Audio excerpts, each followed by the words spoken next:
मेरे चैनल बिन नासिर नेटवर्क को सब्सक्राइब करें, हमारी फैमिली का हिस्सा बने और हर रोज कुछ नया सीखें।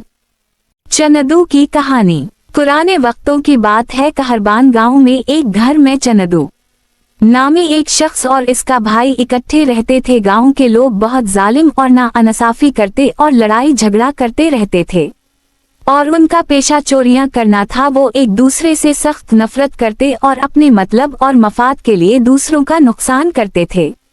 चनदू बहुत नेक और रहम इंसान था। चनदू का भाई सारा दिन आराम करता और चनदू सारा दिन खेती बाड़ी करता। फिर भी चनदू सारा दिन खुशी खुशी काम करता। एक दिन चनदू बीमार हो गया तो उसके भाई ने चंदू से कहा, उठो चलो खेतों में काफी काम है। चनदू ने कहा, मेरी तबीयत ठीक नहीं, आज मैं नहीं जा सकता। तो उसके भाई ने कहा, काम चोर काम ना करने का अच्छा बहाना। चनदू ने कहा, भाई मैं रोजाना खेतों में काम करता और आप सारा आराम करते हैं।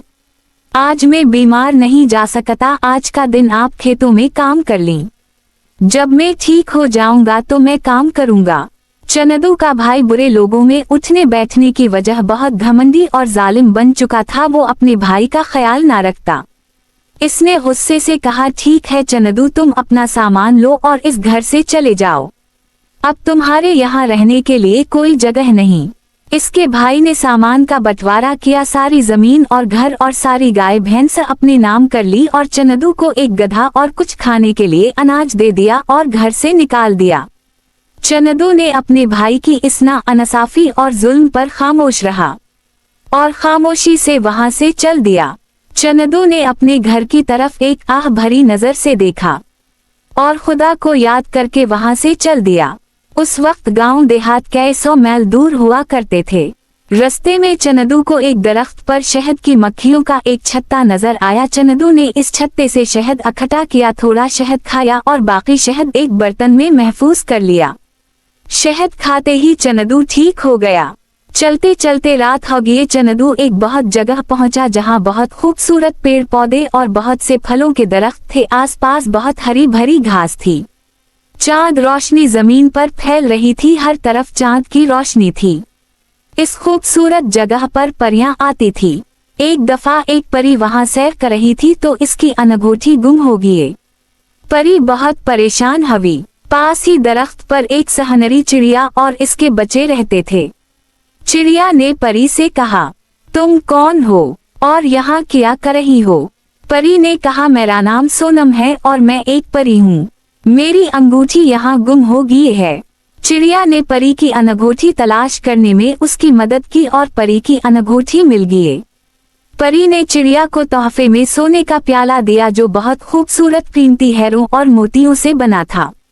चिड़िया बहुत खुश हुई। परी ने चिड़िया से कहा, जब कोई मुश्किल वक्त में तुम्हारी मदद करे तुम भी उसे तोहफे में कुछ दे देना।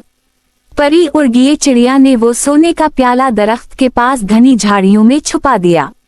जब चनदू उस दरख्त के पास पहुंचा तो वो थक चुका था। इसने सोचा, ये बहुत खूबसूरत और पुरसुकून जगह है, रात गुजारने के लिए बहुत अच्छी जगह है। चनदू ने गधे के ऊपर से सामान उतारा और जमीन पर रख दिया और दरख्त के नीचे बैठ गया। दरख्त के ऊपर से एक खूबसूरत चिड़िया की आवाज सुनाई दी।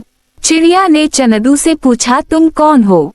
चनदू ने चिड़िया से कहा, एक मुसाफिर हूँ, मेरा नाम चनदू है। चिड़िया और इसके बच्चे बहुत भूखे थे। चिड़िया ने चनदू से कहा, क्या तुम्हारे खाने के लिए कुछ है? चनदू ने अपने अनाज से चिड़िया के लिए बहुत से अनाज चिड़िया को खाने के लिए दिया। वो इतना अनाज था, चिड़िया कई माह तक इस अनाज के दानों से अपना और अपने बच्चों को पाल सकती थी। चिड़िया बहुत खुश हुई। चिड़िया को परी की बात याद आई। चिड़िया ने चनदू को वो सोने का प्याला दिया जो परी ने चिड़िया को दिया था। चनदू इतना कीमती प्याला लेकर पास खुश हुआ। चिड़िया ने चनदू से कहा, जब तुम्हारे साथ कोई नेकी करे तुम इसको तोहफा देना। रात गुजरी, दिन हो गया। चनदू वहां से चल दिया। चलते चलते वो एक गांव में पहुंचा जिसका नाम नदीपुर था। गांव के लोग बहुत अच्छे थे। चनदू जब इस गांव में पहुंचा तो लोगों ने इससे पूछा, क्या तुम कोई मुसाफिर हो? चनदू ने सब हाल बताया।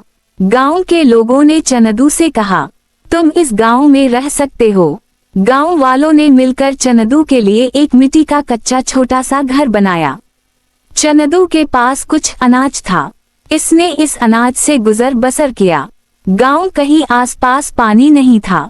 लोग दूर नदी से पानी भर लाते थे। गांव के लोगों के अच्छे बर्ताव की वजह चनदू ने उनके लिए पानी बंदोबस्त करने का सोचा, लेकिन इसके लिए बहुत ज्यादा पैसों की जरूरत थी। चनदू को चिड़िया की वो बात याद आई। उसने वो सोने का प्याला फरोख्त करने का सोचा। गांव से थोड़ा ही दूर एक छोटा कस्बा था जहां एक मालदार ताजिर रहता था। चनदू वो सोने का प्याला इस ताजिर को भारी कीमत में फरोख्त किया। चनदू बहुत अमीर हो गया और गांव में लोगों के लिए कुआं खोदुई। चनदू के इस काम गांव वाले बहुत खुश हुए। गांव जितने भी गरीब लोग थे चनदू ने इन्हें पैसे दिए ताकि वो अपने लिए जरूरत की अशिया खरीद सकें। पानी के कनुए की वजह से लोगों ने गांव में खेती बाड़ी शुरू की। बहुत जल्द लोगों के बहुत अनाज उगना शुरू हुआ। गांव के लोग खुशहाल हो गए। गांव के लोगों ने चनदू को गांव का सरदार बनाया और वो हमेशा चनदू की बात मानते। उधर कहरबान गांव में सैलाब आ गया। चनदू का भाई और गांव के लोगों घर सैलाब में डूब गए और माल मवेशी भी पानी में बह गए। कहरबान गांव में हर तरफ तबाही हुई। सब लोग गांव छोड़कर दूर दराज किसी महफूज मकाम की तलाश में निकले। चनदू का भाई भी नदीपुर गांव की तरफ आया। भूखा प्यासा जब गांव में पहुंचा तो गांव वालों ने उसे कहा, हम तुम्हें अपने सरदार के पास ले जाएंगे, वो तुम्हारी मदद करिएगा।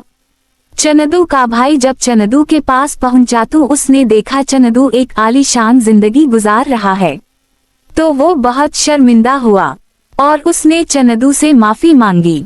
चनदू ने इसे मुआफ कर दिया और उसे समझाया, जुल्म और नाइंसाफी करने वाले को हमेशा सजा मिलती है। कहरबान के लोगों पर कुदरत की तरफ से अजाब आया जो दूसरों पर जुल्म करते थे। चनदू ने अपने भाई को अपने घर में रहने के लिए जगह दी। चनदू के भाई ने वादा किया कि वो आज के बाद किसी पर जुल्म नहीं करेगा और ना ही नाइंसाफी। इस दिन से दोनों भाई मिलजुल कर रहने लगे। इस कहानी से हमें यही सबक मिलता है, कभी भी बुरे लोगों की महफिल में नहीं बैठना चाहिए और ना दूसरों पर जुल्म करना चाहिए।